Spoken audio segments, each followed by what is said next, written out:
Muito obrigado por escolher o Ministério de Vídeo e Áudio do Templo Batista Maranata. Depois de ouvir esta mensagem, visite o nosso site www.tbm.org.br. A nossa igreja oferece discipulado cristão, instituto bíblico e muitas oportunidades para o seu crescimento espiritual. Que Deus o abençoe. Maranata, ora vem, Senhor Jesus.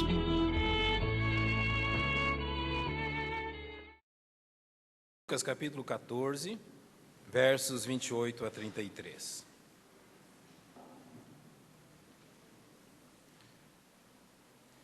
Aqueles que puderem colocar-se em pé, por gentileza, para nós lermos esse texto. E depois, ainda em pé, nós vamos orar. Lucas capítulo 14, versos 28 a 33. E durante a mensagem nós vamos cruzar esse texto com o texto de Lucas capítulo 9. Assim diz a palavra de Deus.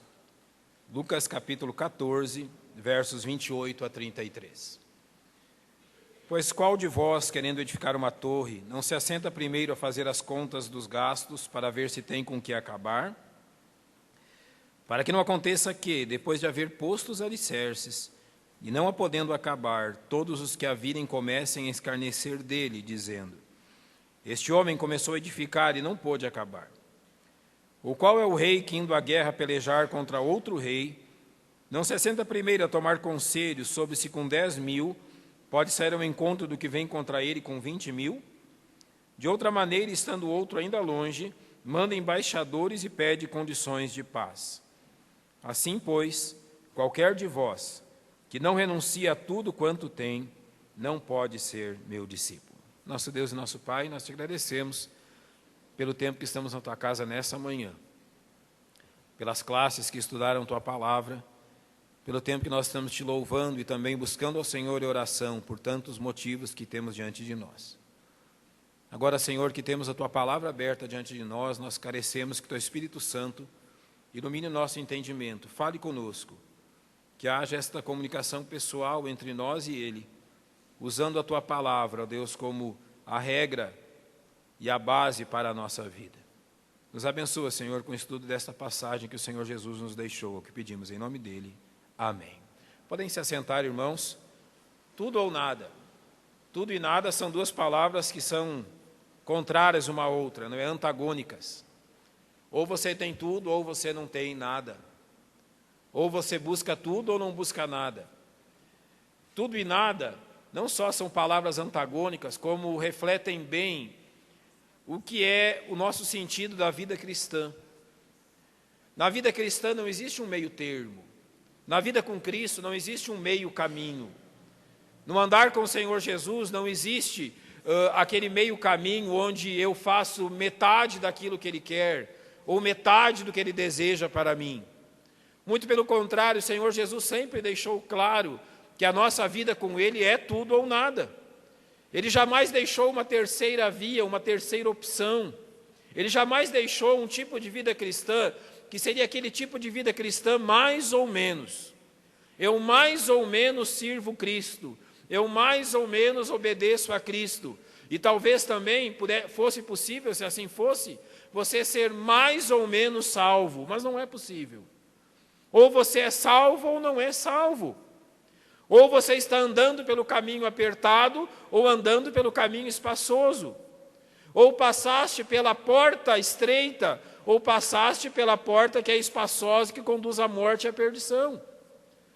Não há algo como entre a vida ou a morte, ou a vida ou a morte, ou a trevas ou a luz.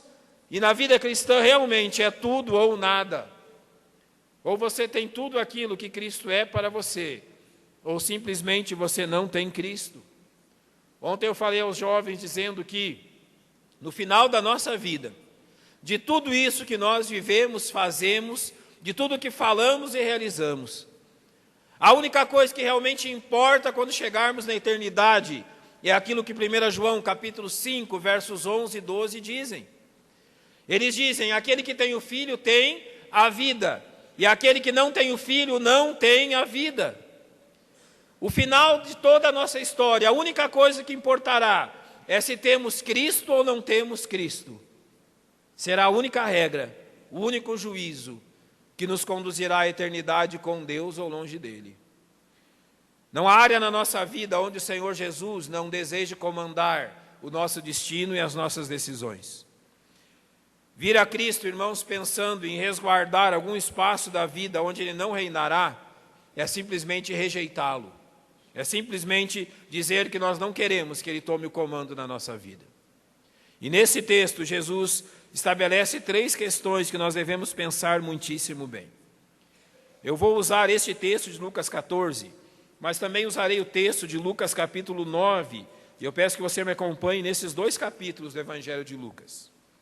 E no capítulo 9, bem no final do capítulo 9, dos versos 57 a 62, Jesus se encontra com 3 pretendentes discípulos. São prospectos aqui que desejam servir ao Senhor Jesus também, pessoas que pretendem servir a Cristo.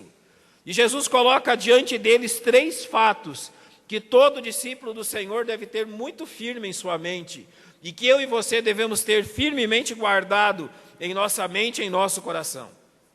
No verso 57, nós temos o primeiro desses pretendentes a discípulos. E o verso 57 diz que aconteceu que, indo eles pelo caminho, lhe disse um: Senhor, seguir-te-ei para onde quer que fores. Notem que aqui não é alguém que Jesus chama ao discipulado. É alguém que diz que deseja seguir a Cristo. É um homem que procura Jesus e ele quer seguir a Jesus. E notem bem o que ele está dizendo ao mestre: eu vou te seguir aonde quer que tu fores. Qual é o problema com esse discípulo? E qual é o problema dele que nós podemos ver na nossa vida e devemos resolver em nós se há? O problema dele é que, em suma, não é difícil tomar uma decisão. Muitos têm tomado decisão ao lado de Cristo, irmãos. Muitos têm levantado a sua mão, ouvindo à frente, ou tomado uma decisão, realmente resolvendo servir a Cristo e entregar sua vida a Ele. Mas o problema não é fazer a decisão. O problema é manter-se na decisão que foi feita. O problema realmente é manter-se firme na decisão que uma vez foi tomada, permanecer na decisão. Você já imaginou esse homem hoje na maioria das igrejas? Se alguém chegar na maioria das igrejas de hoje, evangélicas, e disser: eu quero ser um discípulo de Cristo, ele vai ser aceito sem mais delongas, sem nenhuma discussão, aprovação, nada. Olha, está aqui alguém que deseja ser um discípulo de Cristo. Mas com o Senhor Jesus não é assim. Quando ele apresentou-se a segui-lo, o Senhor Jesus estabeleceu bem para ele um fato, e é o primeiro fato que nós vamos ver hoje. É o preço do discipulado. O preço que temos por seguir a Cristo. E a primeira coisa que eu quero dizer aos irmãos é que o discípulo deve calcular o preço de seguir ao Senhor Jesus. Seguir ao Senhor Jesus não custa nada, sim, mas seguir ao Senhor Jesus custa tudo. Tenha plena certeza disso. O Senhor Jesus quer discípulos que colocam tudo diante dele. Em primeiro lugar, em Lucas capítulo 14, o Senhor disse assim, o primeiro exemplo que ele usa: pois qual de vós, querendo edificar uma torre, não se assenta primeiro a fazer a conta dos gastos, para ver se tem com que acabar? Para que não aconteça que depois de haver posto os alicerces e não a podendo acabar, todos os que a virem comecem a escarnecer dele, dizendo: este homem começou a edificar e não pôde acabar. Jesus está usando um exemplo de alguém que está construindo uma casa, vamos ver no nosso tempo. Alguém que resolve construir, fazer uma construção do seu lar, da sua casa. Notem que ele pode fazer um planejamento grandioso. Ele pode fazer um planejamento de muitos cômodos, muito acabamento diferenciado e toda uma questão que ele pode colocar naquela casa.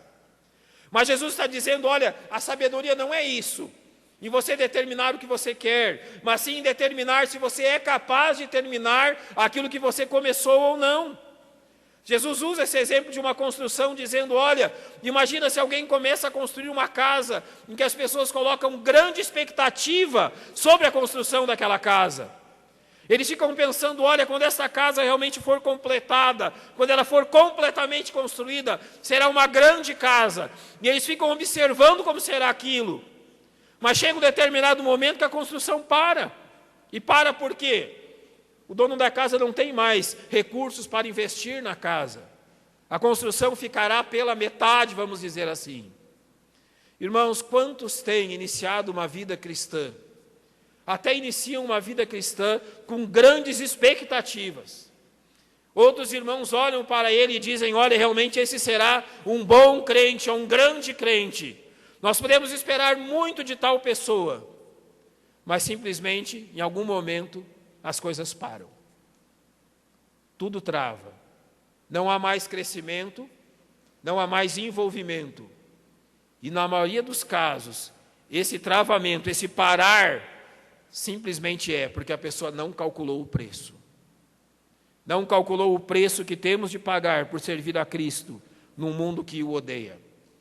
Não calculou o preço do que é servir ao Senhor Jesus e entregar a nossa vida a Ele. É de graça, é pela graça, sim. Não custa nada, sim. Mas custa tudo o que você tem. Toda a sua vida e tudo o que você é. E quando as pessoas chegam ao conhecimento desse preço, muitas vezes tardiamente, elas desistem de Cristo. E desistem de Cristo simplesmente, a maioria das vezes, porque nunca foram dele.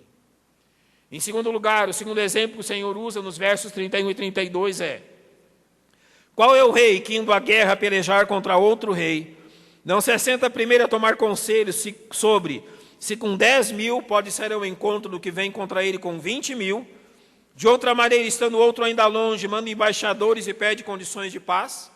Agora Jesus usa o exemplo de guerra, de alguém que está em batalha contra outra pessoa, de um rei que luta contra outro rei. É possível sim você enfrentar 20.000 soldados com 10.000. Tudo depende do aparelhado, realmente o equipamento que os 20.000 ou os 10.000 têm. Se temos 20.000 despreparados, 10.000 preparados podem vencê-lo. Então não é nesse sentido que Jesus está dizendo, mas é assim no sentido de calcular isto. Jesus está dizendo, compare, calcule a força das hostes inimigas, vamos dizer assim, dos exércitos inimigos. E agora então ele está usando esse exemplo exatamente pelo fato que muitos têm começado a vida cristã e têm desistido dela, porque não calcularam a força dos inimigos. Em Cristo nós temos muitos amigos. Em Cristo nós temos uma grande família. Em Cristo nós temos realmente muitos e muitos irmãos. Mas no momento em que você vem a Cristo, você está angariando para si mesmo uma multidão e uma hoste incontável de inimigos contra você. Você está se tornando um inimigo, um contraventor desse mundo aos olhos do mundo. Um inimigo de Satanás e de todas as suas hostes. Um inimigo do pecado que habita em você e nesse mundo. O que Jesus está dizendo aqui é que quando alguém vem a Ele, ele deve saber a força dos inimigos que enfrentará. Quando Jesus cita a parábola do semeador, ele diz de um caso onde a pessoa desistiu, por quê? Porque quando levantaram-se as perseguições, ele não quis mais seguir a Cristo. Irmãos, quantos também têm tomado uma decisão ao lado de Cristo, e ao ver a hostilidade desse mundo, muitas vezes a hostilidade da família, dos amigos, dos seus colegas, têm dado um passo atrás. Tem dito, olha, eu não pensei que seria assim. Eu não pensei que tantas pessoas se levantariam contra mim como elas têm se levantado. E têm tomado um passo atrás na confiança que têm em Cristo. O terceiro exemplo que Jesus usa está no verso 33. E aqui ele usa a palavra tudo. Assim, pois, qualquer de vós que não renuncia a tudo quanto tem, não pode ser meu discípulo. E tudo quanto tem aqui envolve a totalidade da vida. Aquele homem disse a Jesus, Jesus, eu te seguirei aonde quer que tu fores. E Jesus disse a ele, olha, as raposas, elas têm casas. As aves do céu têm ninhos. Mas você sabe quem eu sou? Você sabe que eu não tenho onde reclinar a minha cabeça? Essa foi a resposta do mestre a ele. Jesus estava dizendo, olha, me seguir vai custar muito mais do que você imagina. Vai custar um preço muito maior do que aquele que você talvez tenha calculado. E por isso a sua decisão tem sido tão precipitada. Eu não tenho onde reclinar a minha cabeça. E você deseja me seguir? Andar como um homem errante deste mundo, ser perseguido e maltratado? Aquele homem não sabia o que dizia. E Jesus esclareceu bem a ele quando disse, aquele que não renuncia a tudo quanto tem, não é que não quer, não pode ser meu discípulo. Sabe qual é o momento que nós seguimos a Cristo e tomamos a decisão. É o momento quando nós calculamos tudo aquilo que o mundo pode nos dar, tudo aquilo que essa vida pode nos dar, tudo aquilo que podemos obter nesse mundo. E nós chegamos à conclusão que tais coisas não valem nada, que tais coisas não têm valor nenhum, que tais coisas não serão levadas para a eternidade, que tais coisas são realmente suscetíveis de roubo, de perda. A traça e a ferrugem podem consumir. Quando nós estabelecemos exatamente que nós não temos nada neste mundo que tenha maior valor do que aquilo que Cristo pode dar, é quando nós viemos a Ele. Quando convencidos que aquilo que Ele nos dá é muito maior do que aquilo que podemos obter nesse mundo. É quando nós desistimos de tudo e dizemos, olha, realmente, Senhor, tudo está em Tuas mãos, porque tudo a Ti pertence. E é sabedoria colocar tudo nas mãos dEle, e realmente nada nas nossas, sabendo que tudo está bem guardado por Ele. Em Lucas capítulo 9, há uma segunda pessoa que chega a Jesus, e Jesus então o convida ao discipulado. Em Lucas capítulo 9, verso 59 diz, agora Jesus diz a outro, segue-me. Mas ele respondeu, Senhor, deixa que primeiro eu vá enterrar meu pai. Agora Jesus está convidando uma pessoa a vir a Ele. Jesus está convidando uma pessoa a realmente a segui-lo.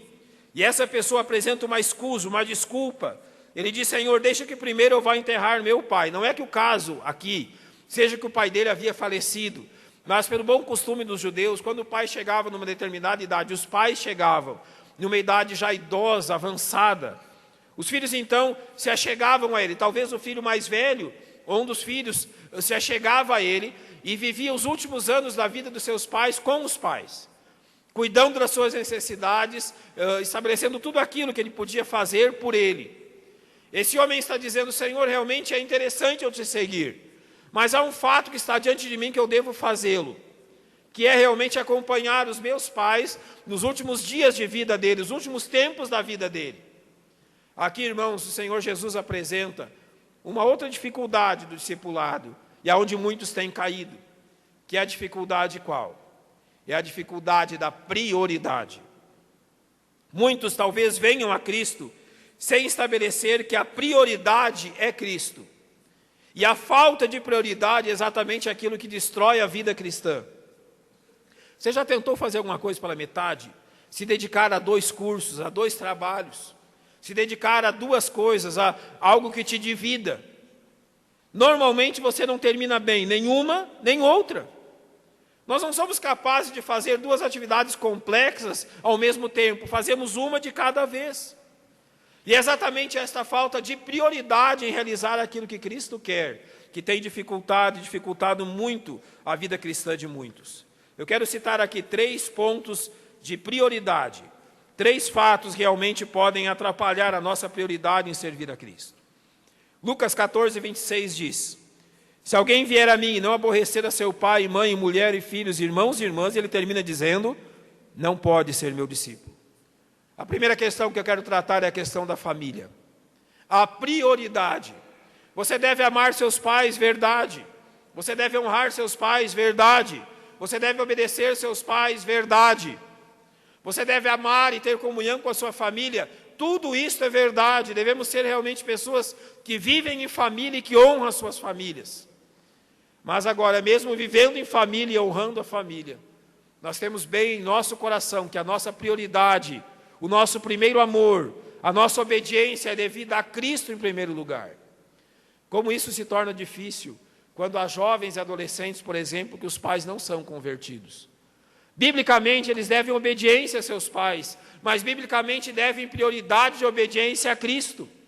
E por isso o texto diz, se alguém vir a mim e não aborrecer, não está tratando aqui de maltratar, mas ele está dizendo, se você amar mais seu pai e sua mãe, ao ponto deles serem a sua prioridade, você não pode ser meu discípulo. Claramente Jesus está dizendo isso. A família é importante, mas Cristo está dizendo, eu sou muito mais. Em Mateus capítulo 10, versos 34 a 37, o Senhor diz assim, não cuideis que vim trazer paz à terra, não vim trazer paz, mas espada. Porque eu vim pôr em dissensão o homem contra seu pai, a filha contra sua mãe, a nora contra sua sogra. E ainda os inimigos do homem serão seus familiares, é o que o Senhor tem dito. Então ele completa novamente: quem ama o pai ou a mãe mais do que a mim não é digno de mim, e quem ama o filho ou a filha mais do que a mim não é digno de mim. Jesus claramente coloca as prioridades, dizendo que muitas pessoas são importantes, mas Senhor, em nossa vida há apenas um, e esse alguém é Cristo. Uma segunda questão que pode atrapalhar a nossa prioridade é a questão dos bens ou das nossas riquezas. Mateus capítulo 19, versos 21 e 22, quando Jesus se encontra com aquele jovem que queria segui-lo, Jesus pergunta se ele está obedecendo aquilo que a palavra diz. Ele: estou obedecendo. Está vivendo de forma digna? Estou vivendo. Então falta uma coisa: vai, vende tudo que tem e dá aos pobres, então tu terás um tesouro no céu. Então você vem e segue-me. E o jovem, ouvindo esta palavra, retirou-se triste, porque possuía muitas propriedades. Era mais uma vez um jovem que desejava seguir a Cristo, mas o Senhor, na sua sabedoria, vasculhou e descobriu que havia um Deus, um ídolo no coração dele. E esse ídolo era o quê? Era a riqueza que ele possuía. O que Jesus disse a ele é: vai, deixa de lado esse ídolo, te livra desse ídolo, então você pode vir e me seguir.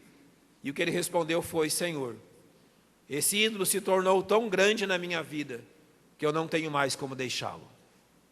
A prioridade, irmãos, da nossa vida não pode jamais ser o obter riquezas e acumulá-las nesse mundo.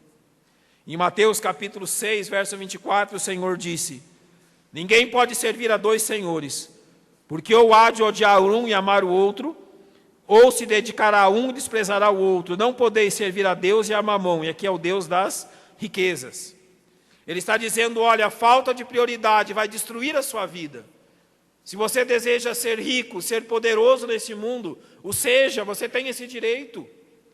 Você tem o direito de ser tão rico e poderoso quanto você possa ser, de ter a fama e o sucesso que você possa alcançar, mas saiba claramente que essa será a prioridade da sua vida, e que você terá que abrir mãos de outras prioridades para alcançar essa. Jesus está nos dizendo que quando a prioridade da nossa vida é Ele, isso vale muito mais do que tudo aquilo que podemos conquistar nesse mundo. Em Lucas capítulo 9, no verso 60, o Senhor disse àquele jovem: deixa aos mortos o enterrar os seus mortos, porém tu vai e anuncia o reino de Deus. Ele está dizendo: olha, você tem que ter prioridade, e essa prioridade deve estar acima da sua vida, porque em Lucas capítulo 14, verso 26, o Senhor diz assim: se alguém vier a mim e não aborrecer, e ele completa, e ainda também a sua própria vida, não pode ser meu discípulo. Em Atos capítulo 20, verso 24, o Senhor usa um exemplo que é glorioso. Ele fala assim, Paulo dizendo: mas de nada faço questão, nem tenho a minha vida por preciosa, contanto que cumpra com alegria a minha carreira e o ministério que recebi do Senhor Jesus, para dar testemunho do Evangelho da graça de Deus. Eu não sei como que você considera a sua vida, e nem o valor que você dá à sua vida, mas eu quero lhe dizer, e a Bíblia está me apoiando nisso, que se a sua vida tem mais valor do que Cristo tem, você está jogando a sua vida fora. Você está desperdiçando a sua vida, se está a colocando antes de Cristo. Aquele homem disse: Senhor, eu preciso fazer algo da minha vida, eu preciso enterrar os meus pais. E Jesus respondeu a ele: deixa os mortos enterrar os seus mortos, porém tu vai e anuncia o reino de Deus. Ele disse algo muito mais importante a fazer. Irmãos, todos nós temos sonhos, todos nós temos desejos, todos nós temos anseios. O problema da falta de prioridade é que quando nós priorizamos esses anseios e esses sonhos antes de Deus, quando nós os conquistamos, nós vemos que simplesmente eles são vazios. Não trouxeram o resultado que nós achávamos que traria, e não nos deram os frutos que nós achamos que teríamos. Simplesmente quando completamos os nossos planos, as nossas prioridades, descobrimos que não é aquilo que nós queríamos. E nos tornamos o quê? Aborrecidos conosco mesmos. Em certa forma, desesperados, porque vimos que perdemos o nosso tempo, perdemos a nossa vida, desperdiçamos a prioridade que devíamos ter. quando colocamos aquilo que queremos antes daquilo que Deus quer. Em Lucas capítulo 9, o terceiro homem que Jesus chegou e falou com ele disse também a outro: Senhor, eu te seguirei, mas deixa primeiro despedir dos que estão em minha casa. Jesus aqui convida mais uma pessoa a segui-lo, mas ele diz: Senhor, eu até acho bom te seguir, eu até acho bom realmente andar contigo, mas deixa eu primeiro ir em casa e despedir dos que estão em minha casa. Você acha sinceramente, se ele fosse em casa, ele voltaria? Sinceramente pensando, se ele fosse lá despedidos da sua casa, ele voltaria e seguiria Jesus? É claro que não. Talvez as lágrimas da sua mãe, ou o descontentamento de seu pai, o rogo de seus irmãos, avós e familiares, é claro que ele não voltaria. Se ele fizesse isso, ele teria uma oportunidade de voltar atrás, e voltaria atrás. É a oportunidade que a alma dele desejava para dizer: olha, Senhor, eu não posso te seguir. Irmãos, há questões na nossa vida que também podem fazer com que nós desistamos de seguir a Cristo. Em Lucas capítulo 14, verso 27, o Senhor diz que qualquer que não levar a sua cruz e não vier após mim, não pode ser meu discípulo.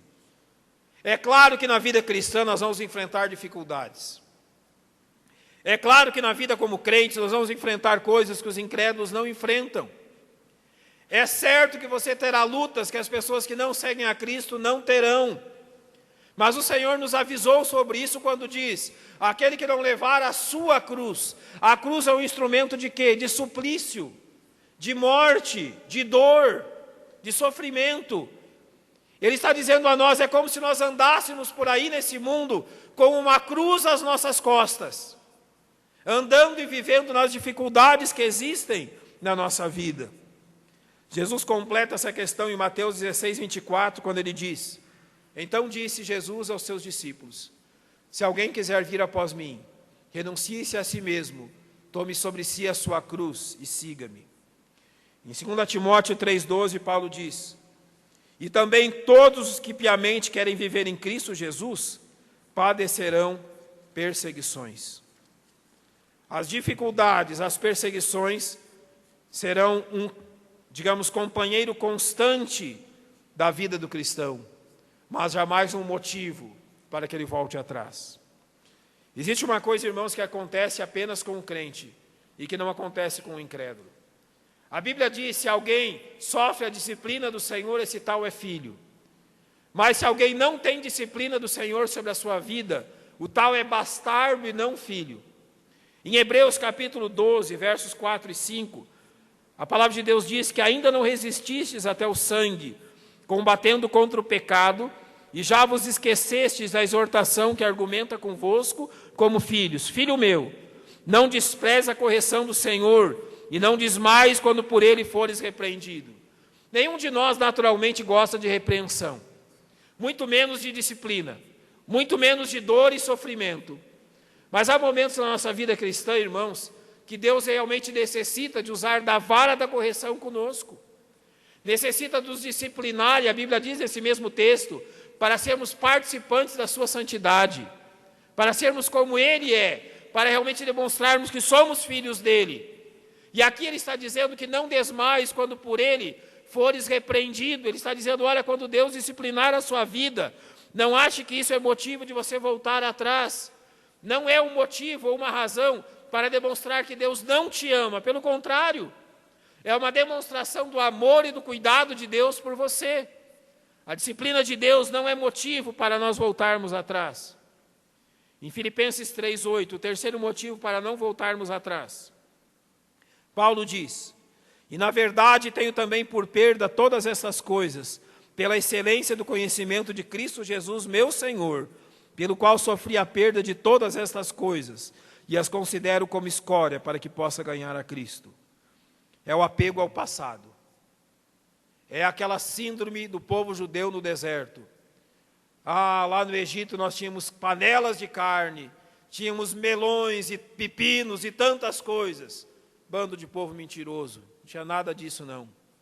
Tinha sofrimento, escravidão e fome.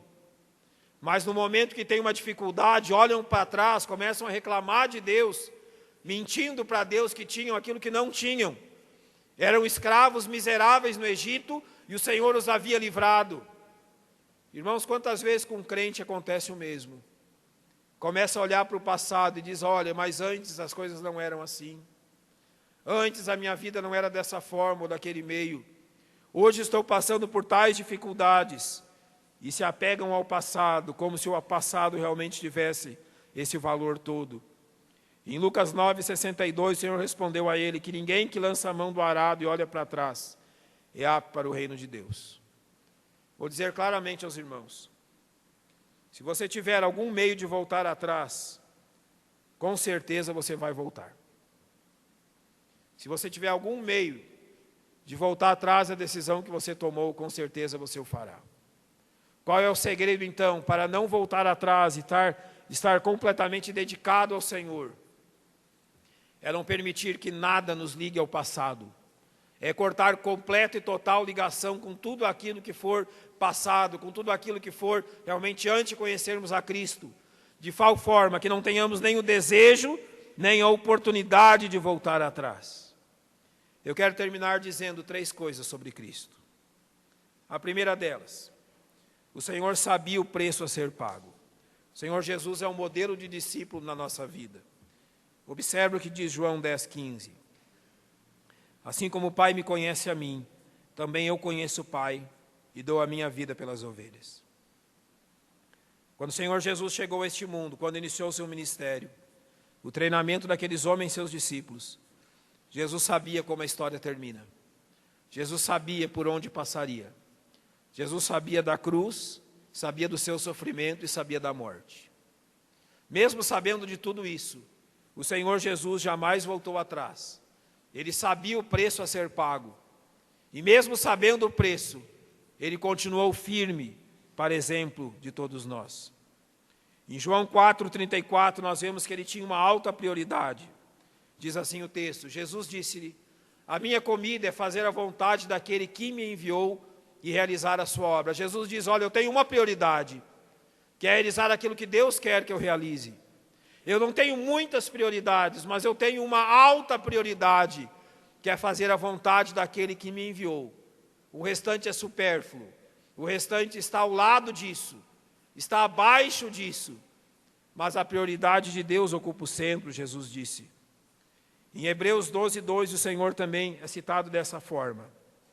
Olhando para Jesus, autor e consumador da fé, o qual, pelo gozo que lhe estava proposto, suportou a cruz, desprezando a afronta e assentou-se à destra do trono de Deus. Jesus jamais olhou para trás.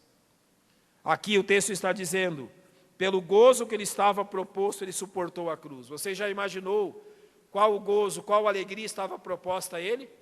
Sabe qual é? E inclui isso? É a alegria de ver você aqui nessa manhã, salvo, redimido e andando para o céu. Jesus sabia que você estaria aqui. Jesus sabia da sua salvação. Jesus sabia que você creria nele. E ele disse, olha, toda dor, todo sofrimento que eu enfrento hoje vale a pena. Por quê? Porque lá na frente haverá fruto. Ele jamais olhou para trás ou pensou em voltar para trás. É tudo ou nada, ele está dizendo. É uma decisão de realmente entregar tudo nas mãos dele, sabendo que ali à frente haverá fruto. Sinceramente, há alguma coisa hoje na sua vida que talvez lhe chame a voltar atrás na sua decisão? Você jamais deixará de ser um filho de Deus, mas você pode se tornar um crente relapso, um crente realmente que não está dando valor à vida cristã, que está andando longe de Cristo, como se andar com Cristo não valesse a pena. Irmãos, qualquer coisa que haja em nossa vida para nos desanimar, para nos fazer voltar atrás, qualquer preço a ser pago, deve ser encarado como realmente a minha vida está toda nas mãos dele e eu não vou voltar atrás. Com Cristo, ande sempre no tudo, tudo dele, e você verá o resultado disso. Não tenha medo. Não tenha medo do preço a ser pago. Não tenha medo das dificuldades. Não tenha medo do fato que não há outra alternativa, não há como voltar atrás, não. Andar com Cristo vale a pena. Andar com Cristo tem frutos. As coisas que talvez estejamos vivendo hoje não são para comparar com a glória que nós haveremos de ter com Cristo. As alegrias de hoje, sim, são valiosas, e o andar com Ele é valioso, porque, irmãos, muito, mas muito em breve, nós veremos o Senhor Jesus com os nossos próprios olhos vindo nos chamar. Então nós chegaremos à conclusão correta que devemos também chegar hoje, que tudo nas mãos dEle é melhor, mas muito melhor que tudo nas minhas mãos e nada com Ele. Tudo nas mãos dEle é uma garantia que ninguém mais pode dar. Então, irmãos, servir a Cristo sempre fielmente, sempre será o melhor conselho que nós tenhamos a dar para os irmãos. Vamos orar.